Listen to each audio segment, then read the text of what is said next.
All right, kids, we're back. Today we're going to be cutting up a beef four-quarter. Damn it. All right, kids, we're back. Today we're going to be cutting up a beef four-quarter. Couple random cuts off this. They're going to be getting roast out of the chuck, grinding the shoulder. They're not getting any cross cuts. And they will be getting a whole brisket. So I'm gonna go through that, break it down for you. There's gonna be a little time lapse of me cutting stuff, and then I'll get into the nitty gritty of actually what pieces come out of the forequarter. So let's get going.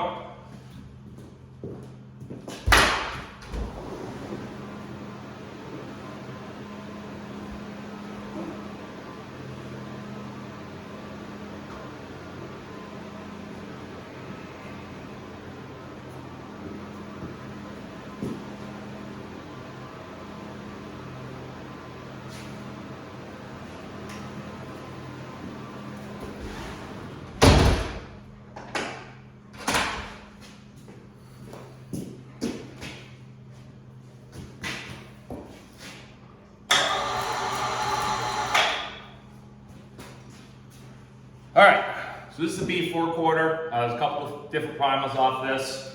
We're gonna be splitting it right here with the saw. This is gonna be your chuck. You can get roast, chuck steak, stew meat. We'll get some chuck eyes out of this. This is your short plate for short ribs. This customer wants them ground, so we're just gonna go ahead and do that. You spin it around. This is your arm. You can get some decent pot roast out of the arm, some decent London broil steaks. If you cut this into pieces, that's where your cross cuts come from, like ossobuco and stuff like that. And this is gonna be your brisket. This is nice fatty Hereford Angus cross. So this is gonna be some nice fat on this and some good looking marbling. So let's go ahead and get into it.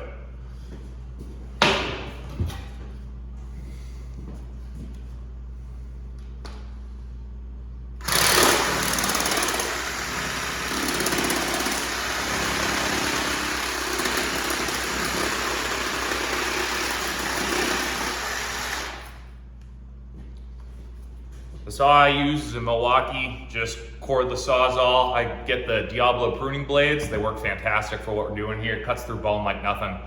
If you were doing more finish work with it, I would suggest something with a little less profile on the teeth because you will tear up your meat when you do this. Doing this first cut is fine. It's not a huge deal. But yeah, let's start breaking this down.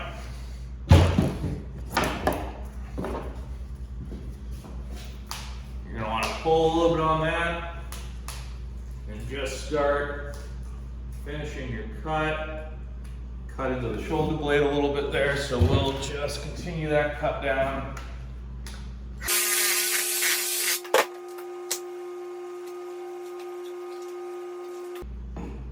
If you look right here, you can see where the arm bone connects to the shoulder blade. I cut a little bit too far into the shoulder blade here. Again, they don't want any of the blade or anything like that, so that's just gonna go into grind, so I'm not too worried about it. If you are to do this again, probably wanna move over about an inch or two.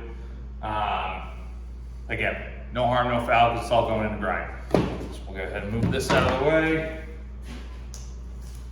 And just put a little leverage on it as you're cutting. Let the weight of the meat do a lot of work. And then just make sure you got a good grip on it, because if not, you're gonna be picking it up off the floor. I like to get my leg underneath it, hold some of the weight, and just pivot it up. So, a couple different pieces off of this. This is gonna be your neck. This is where the head would be, obviously. I like to take the neck bone out first. I think it's a little bit easier. It gives you something to grab onto while you're moving it. This is gonna be your chuck itself. And if you flip this over, this is the shoulder blade. So on the shoulder blade, you're gonna have the blade, and you are also going to have the mock tender. Again, both really decent cuts. A lot of people say that The blade is one of the most tender parts. That's where you get your flat irons from. They are very good. The mock, again, it's a good, you could do it as like an oven roast or something like that. Fairly tender, there's a bit of a tendon that runs down the middle of it, but if you cook it well enough, it's not something you're really gonna have to worry about. So I'm gonna go ahead and flip this over and we're gonna start boning out this neck.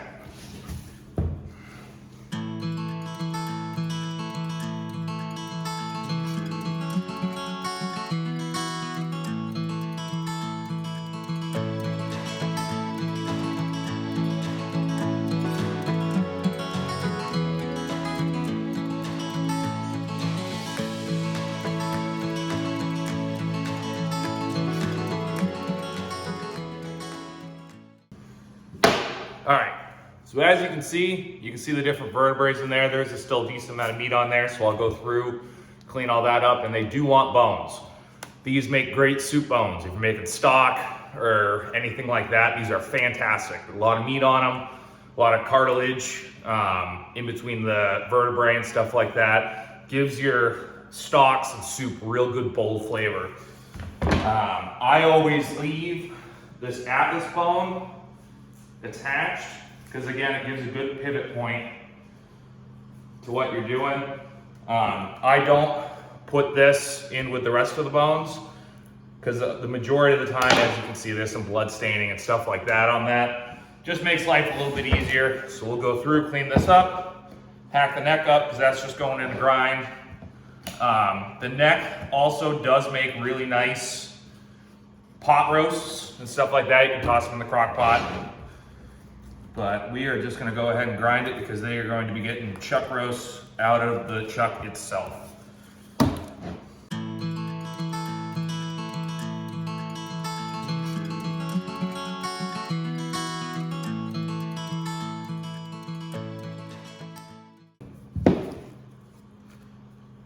Good tip is to take that spinal cord out. You can just take the end of your, depending on how it is, you can just pull it right out. Use the edge of your steel, kind of clean that spinal cavity out. So that's about how much meat I'm gonna take off that. Again, it's going into soup stock and stuff like that. So having a little extra meat on there isn't a bad thing. Again, it'll give you a little more flavor. Sorry about that. All right, let's just clean this neck up a little bit.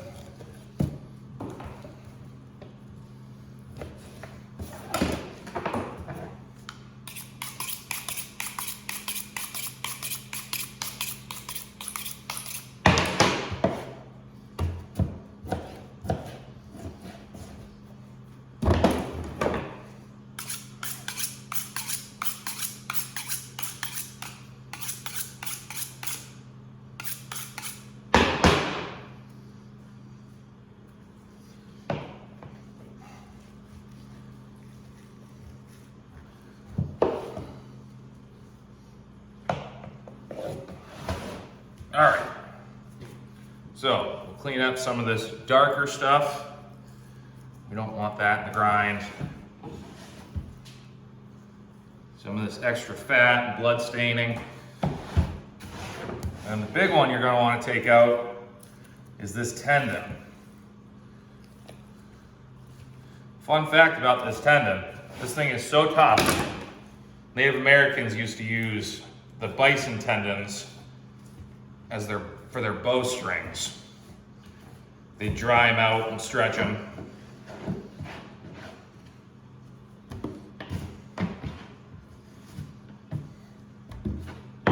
But these things are crazy and they got good stretch, but you got to think about it. These things are so tough because they're holding the head of that animal up, and this is what's able to have that head actually move up and down, move around. Because I mean, you look at an average cow head, this cow head probably weighed, I'd say close to 80 pounds, 70, 80 pounds. Like, it was decent size. So you gotta have something that's really able to move around, hold all that weight. So we will go ahead, clean this fat out, get onto the truck.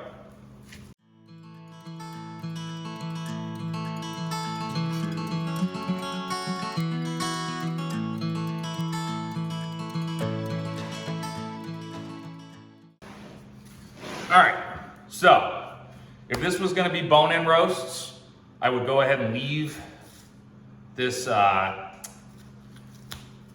it's called chining. So I would remove this piece of meat right here. I would take the Sawzall, start right underneath, right here, at where the spinal cord is. Take the Sawzall and run it all the way across here.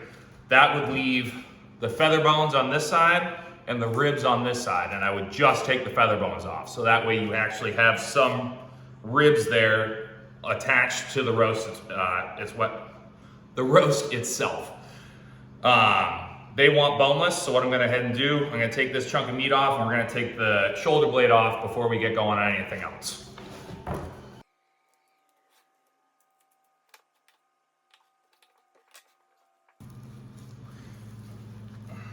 There is a natural seam here, like on most stuff, so I just like to work that open a little bit before I bring the knife in so I'm not cutting anything I don't want to.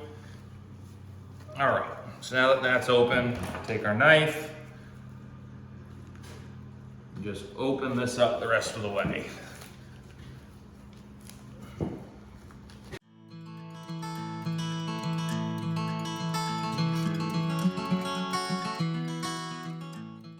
While I still have this attached, what I like to do is flip it up like this, because that way you can get the cap that is over the shoulder blade, and it gives you a little more leverage. So all you got to do is actually move it this way so you can see it a little bit better. You can use the weight of the actual blade itself to pull that off instead of sitting there trying to skim it all off after the fact.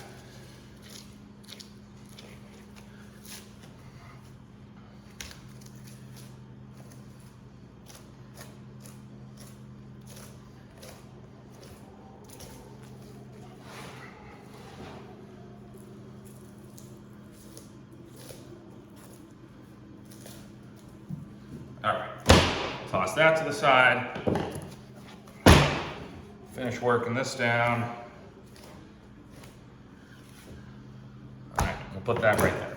So now, what you have is your chuck primal left. Like I said, we're gonna completely bone this out because they want boneless roasts, so we're just gonna go ahead and jump right into that. Chuck roasts are amazing for, like I said, pot roasts. If you cut them thin enough, they're an okay grilling steak. We're gonna pop the chuck eyes out. Those are basically poor man's ribeyes.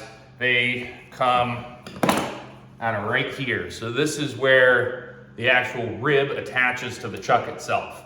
So you usually end up with about 2 steaks that are super tender. They only end up about this small. If you're ever at the grocery store and you see a package of those, grab them, because they're priced as chuck, but they're super tender and super good. So, all right, let's go ahead and clean this up.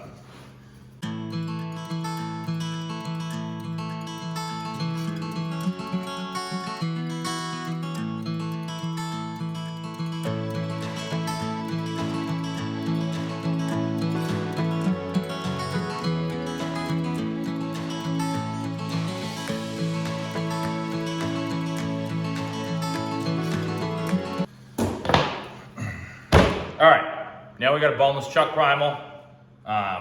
Again, that tendon continues down this way, so we're gonna go through, clean that up, and just get this into its final form where we can start cutting.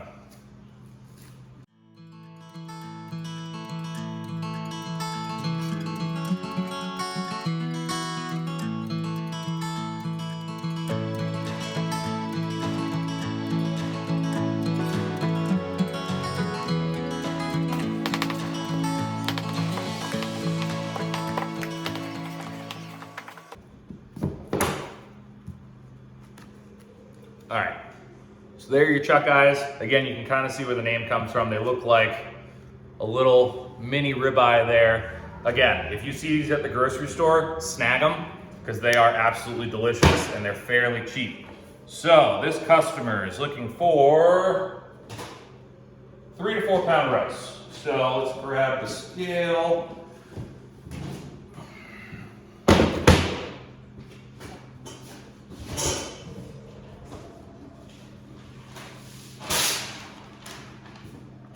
That so we don't get our scale all gross. If I had to guess, this is going to be about an 8-pound roast the way it is. Oh, looking at 10. So we'll go ahead and do 3 3-pounders. So I'll go ahead and tie this. I like to pre-tie some of my stuff. Depends on what I'm doing. When it comes to chucks, I like to do multiple ties. If we're doing something like a rib roast or a tenderloin roast, I like to do the continuous knot, where you're really only using 2 knots in the whole thing, and it kind of looks nice, a little more presentable. But where it's something where it's going in a crock pot and you're cutting multiple roasts off of it, I like to do the multiple ties just because it makes it a little easier. I always start at the middle and work my way to either side. If you start at one side, it's going to be tight and it's just going to push all of that over. So once you get to this side, it's not going to be as tight because there's going to be so much mass pushing over here. So I'm going to start in the middle. We'll get this tied and cut, and we'll see you in a second.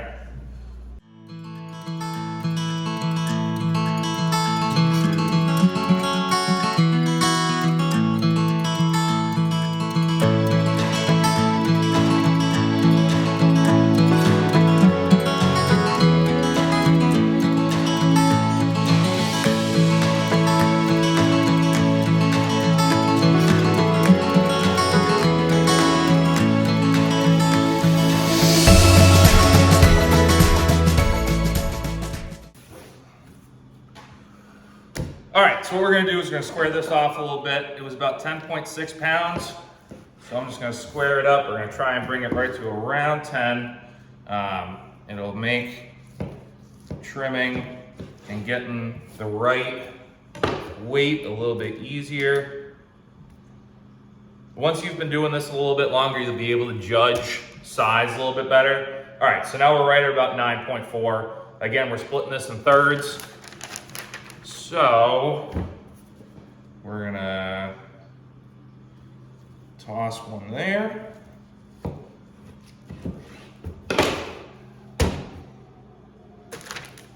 That's about 3.8. Beautiful little roast, toss out in the crock pot, everybody's gonna be happy.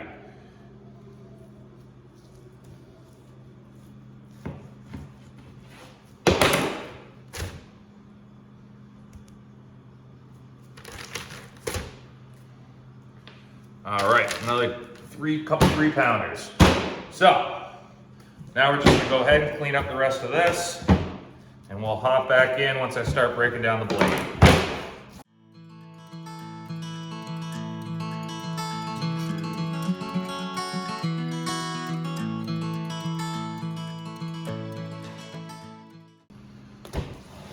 All right, so we're gonna clean this up a little bit. Like I said, I cut a little bit into the blade. All it's going into grind, so it's not a huge deal. What I might do is on the next side, I might make sure that I do it the right way, and then I'll pop that video in after this. So I'm just gonna get this done.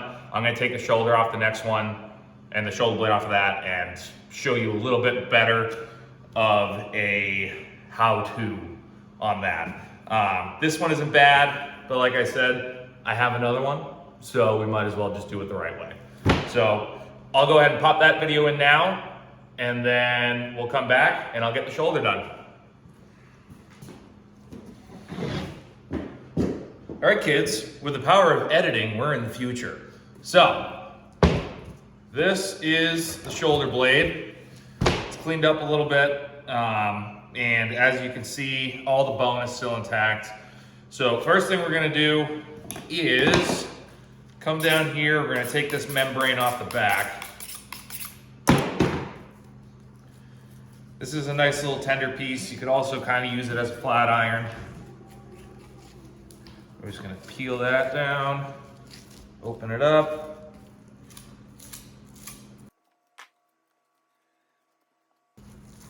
All right, so clean that bone up in a little bit.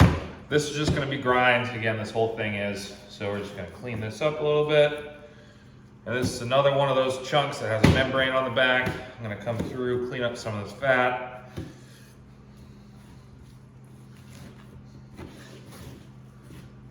And again, we're just gonna use our knife again and just kind of fillet all this off. Make your first incision and just kind of work the blade down.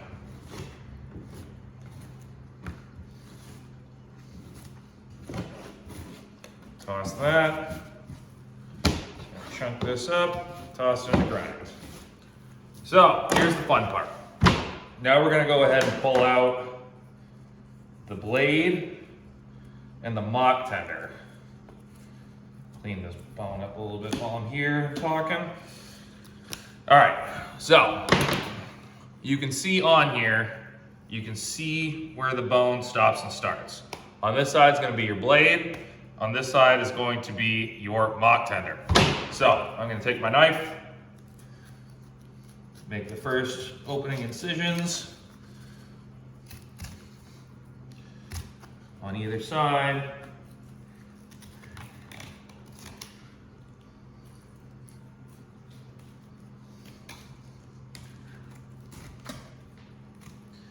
On the mock tender, you can really just get all the way to the bone right here that actually separates the two primals. So as you can see, I've opened, let's see if I can get that angle right. I've opened that all the way up to the bone. With the blade, there's a bit of a lip. So you're gonna make that first initial cut, and I like to come up here and score right to where that bone is. And then I just like to peel over a little bit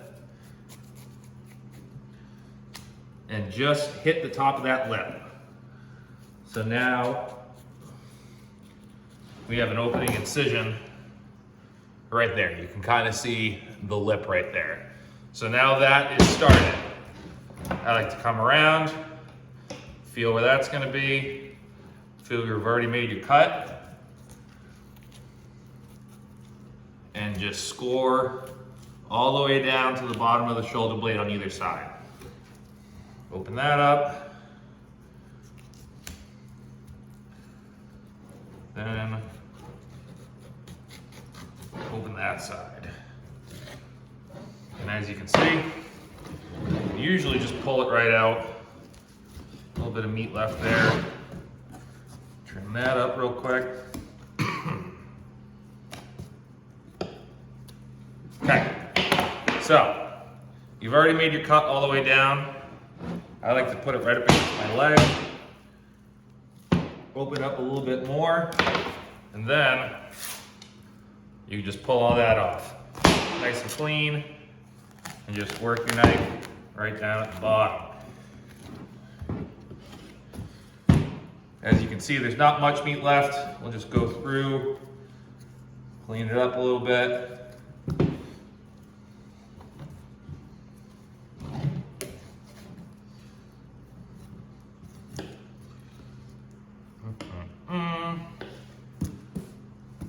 Go ahead and toss that bone.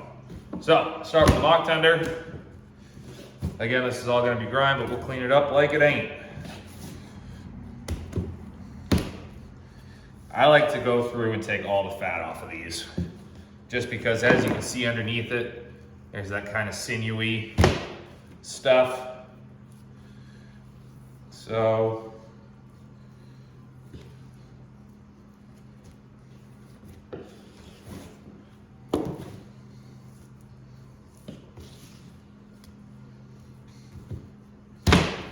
face it off and make this next part a little bit easier. Once you've cleaned the sides and it lays flat, you can just bring it to the edge of the table.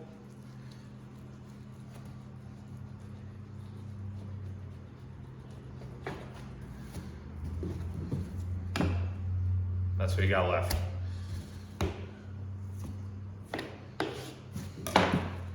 Now with this, again, you can tie it if you want, do it as a roast. You can cut it into little steaks like that. Again, it's not crazy tender, but it's not awful either.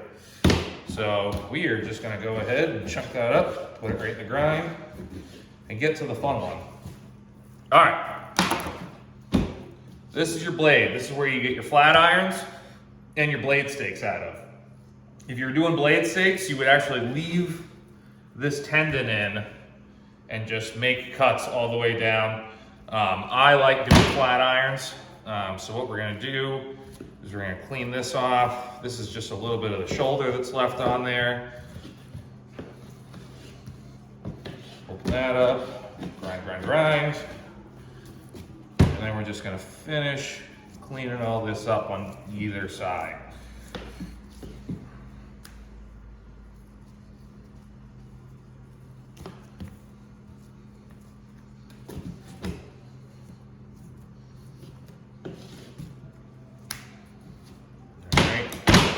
And again, once you kind of square everything up, you can go ahead, start the incision.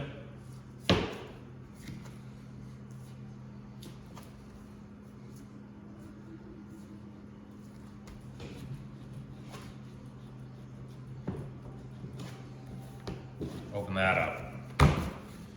Again, if there's a little meat on there,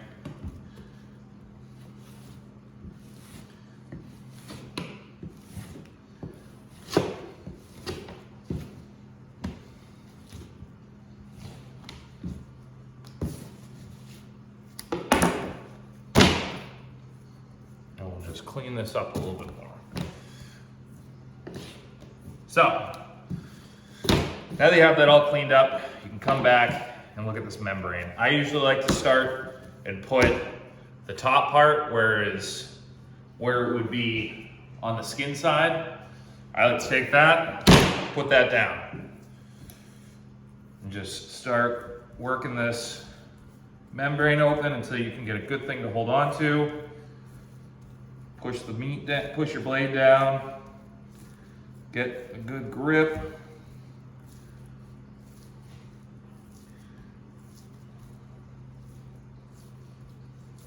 And just work it down.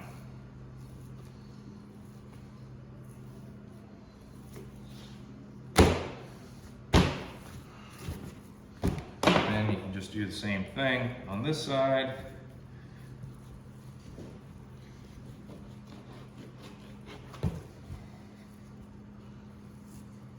There we go.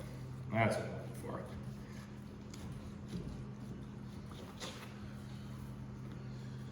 This is another one of those really tough membranes that you really don't want to be chewing on because you're going to know about it. Clean it up a little bit.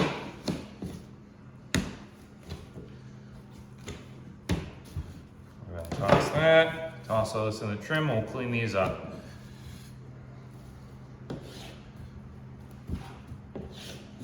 Face them off a little bit, clean off any of the extra membrane that's there.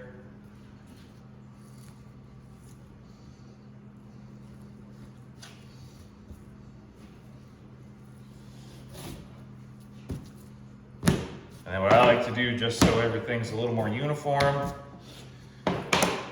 is I will just take the smaller one, put it right on top of the bigger one.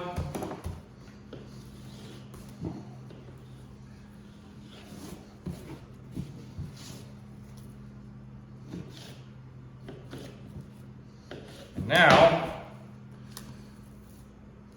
you have two really nice flat iron steaks. Again, unfortunately, this is going into the grind, but for the next time, if you know about it, save these. It's gonna be worth it. So, once again with the power of movie magic, we will see you guys at the shoulder. What's up, guys? Welcome back from the future. So we're gonna go ahead and pull this arm off, and I'm gonna show you everything that goes into that. So again, this is actually not connected with any bones to anything, so this really does just peel right off. I've said it before, I'm gonna say it again, more than likely it's gonna be a t-shirt. Leverage is your friend. Just gotta go through, push that down, and it really just opens up for you. You want to make sure you keep that chunk of brisket on there. Get a good grip.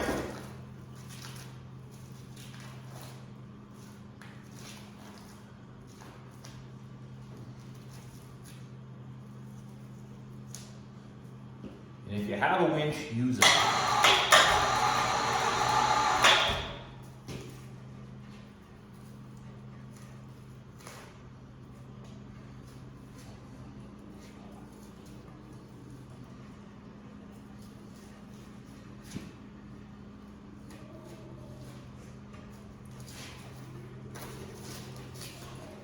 All right.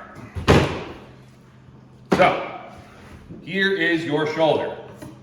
A little bit of gunky stuff on there. That's all right. So, breaking this down. You have the shoulder clot itself right here.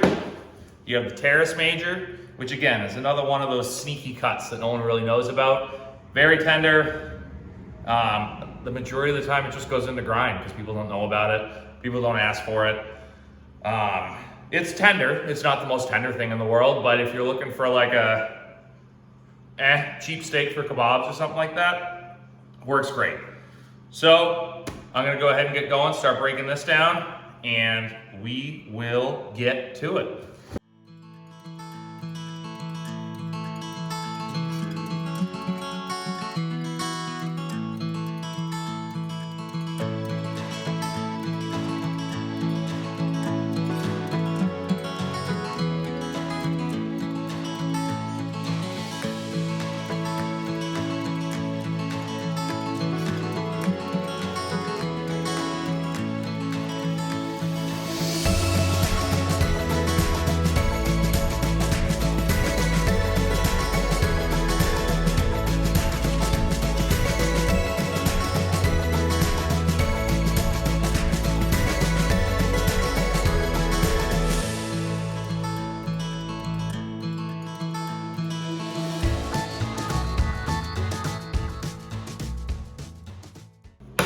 All right, so I got that broken down, bone cleaned up. I got that shank cut up in the grind because that's all they're doing with it.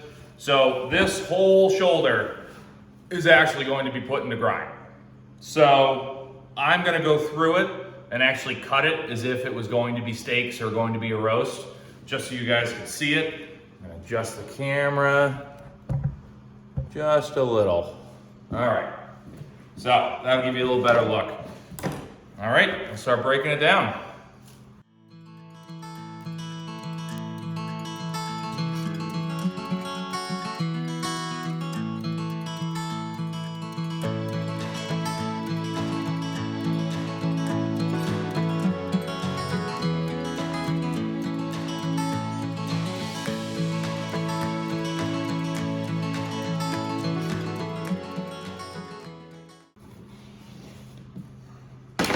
Okay, so after I clean that up right there, that is a clean shoulder clot. So again, with this, what you can do, I would probably suggest pot roast. That's gonna be the best bang for your buck when it comes to this. Like I said, if you're a London broil person, you absolutely can. The other great thing about these is stew meat. It's really lean, really good for that. I think probably what I'll do is I'm gonna show you actually how to seam this out, because if you look right here, there is a big tendon that runs through this entire thing. And that's one of the reasons it gets a little tough when you start talking about London broils. So what I'm going to do is I'm actually going to seam this out so you guys can see all of that.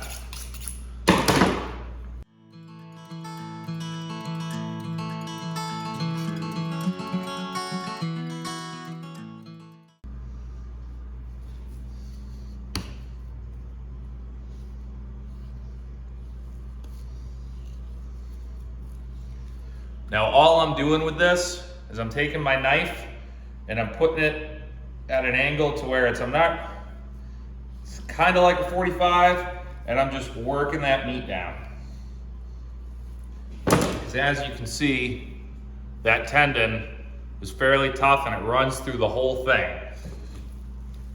So you can just kind of follow that all the way down. If you lose it a little bit, not a big deal. You can come back around on the other side and clean it. You can see there's a little bit on there. You can just come back around.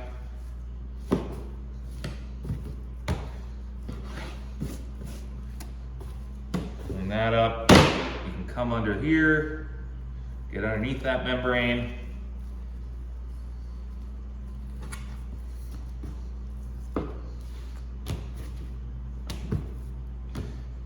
And then you just clean that up. There's a little bit of meat on the other end of that. What I like to do, just hold it down at the end and just put your knife basically flush with the table over the membrane. Again, these tendons are tough, or these membranes are tough. So now it's all nice and clean. Toss all that. Again, all this is going in the grind, but that leaves you with, well, I got a scale right here.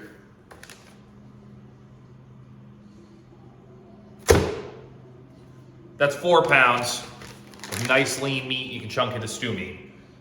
So go ahead and chunk that up.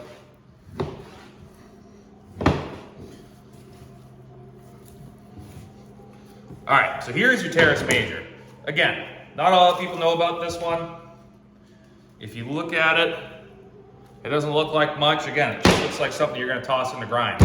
We are, but it's actually a very tender piece of meat.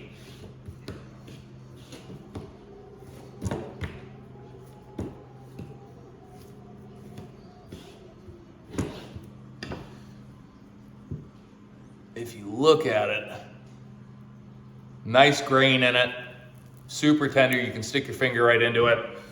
That's a good test if you take an end cut of something and you don't really know if it's tender or not. If you're just kind of doing this for the first time and working through it, take an end cut.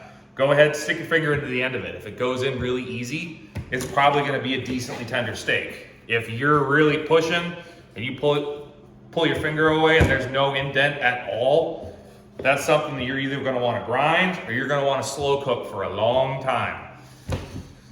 So we'll finish cleaning this up.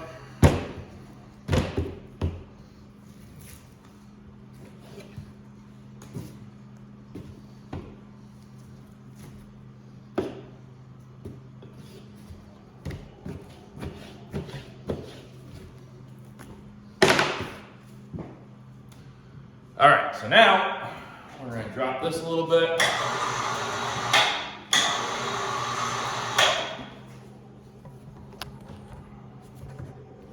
Move you over. All right, so now we're gonna pop the brisket off. I'm just gonna go up a little bit. We'll hone this up. Grab your hook.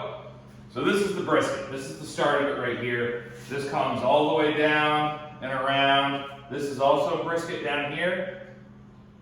I usually cut it right about here. That goes into grind. All the rest goes right on your smoker. So, best way, start, we can already see this separation. Just make a cut and just work your way up. And once you've got that started, what I like to do is come around. You can see the bottom of this rib plate here. You can take it all the way off right to here. What I like to do is I like to leave this chunk of fat on so I'm not trimming after the fact. There's a battle back and forth whether or not the amount of fat on a brisket. I like mine with about a medium amount of fat. You don't want a giant piece of fat on there because it's never gonna cook right. Yes, it will baste the meat, but from my experiences, I like to cut this chunk out. It's just a little bit too much. So we're gonna come down, open that up.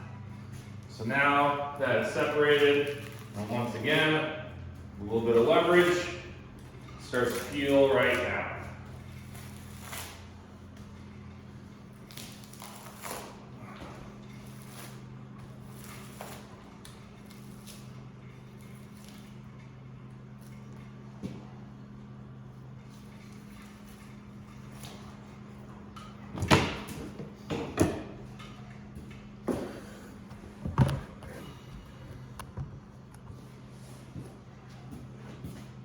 All right, so now you got this big old chunk of stuff.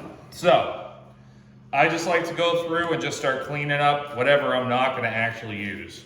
So there's little chunks of meat, little chunks of fat. Like I said, I usually cut off about that much. So as you can look, not a lot of meat, a lot of fat. So we'll go through, we'll cut this up. I'll get this all trimmed out and we'll show you the final result.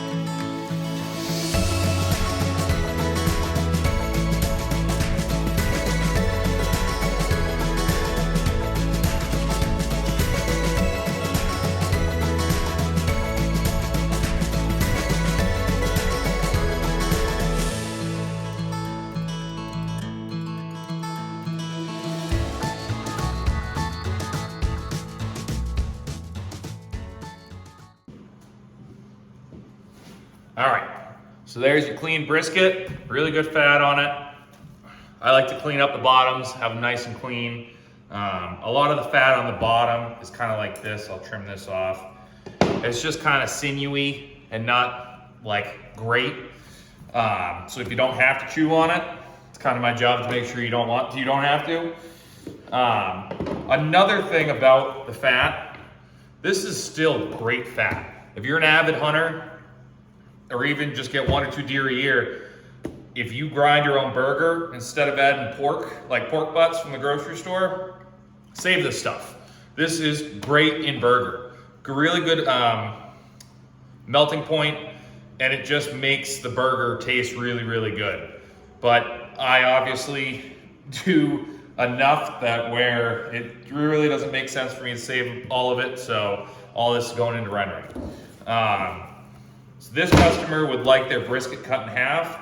So we're just gonna slap it right in half there, which leaves you with, this is your flat cut. For obvious reasons, we're gonna trim this up a little bit more. We'll do that. So that is your flat cut, and that is your point cut. So this has the decal still on it. This is gonna be the side that's gonna have a little more flavor to it. As you can see, there's a little more fat. This is where you get most of your burnt ends if you were doing it on the smoker. But again, this is gonna be a beautiful beef. I'm very excited to hear how the customer likes it. So all we are left with now, we have the short plate. This customer unfortunately does not want short ribs. I wish they did. 1, because they look amazing, and 2, especially with these big fatty ones, they are a pain in the butt to clean off. But we're just gonna go through, clean this up a little bit, and we'll get back to you.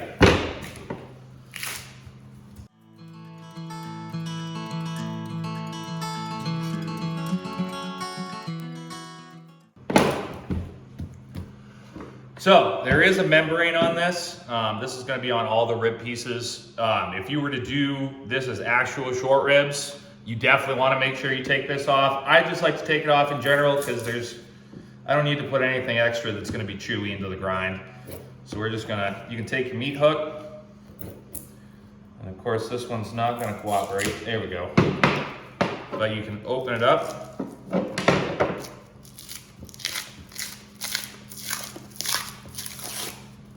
Just start pulling it away. This one's giving me a bit of a hard time, but it'll be fine. Again, it is going into grind. The other thing you can do is just work your knife along it and open it up.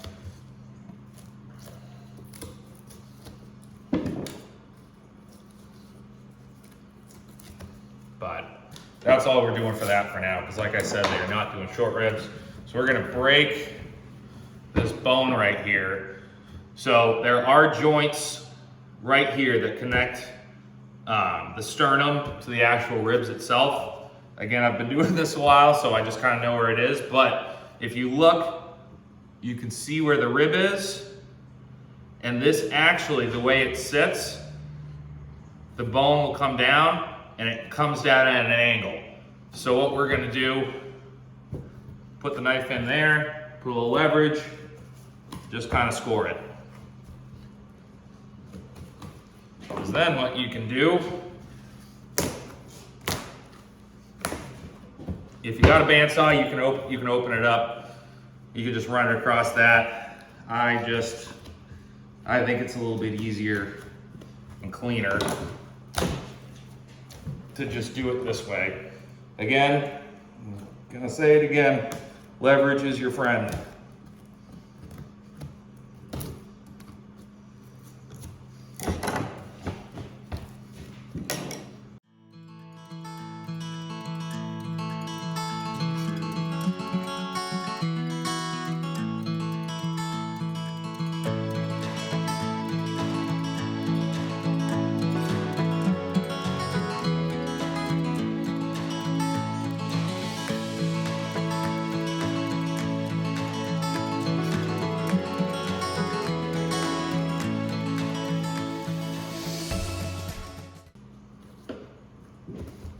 All right, so that's what you're left with, all cleaned up. I'm gonna go through, clean this up a little bit.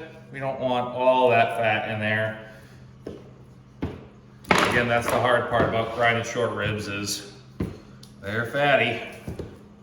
So unless you want really fatty burger, it is worth it to kind of go through and just clean everything up.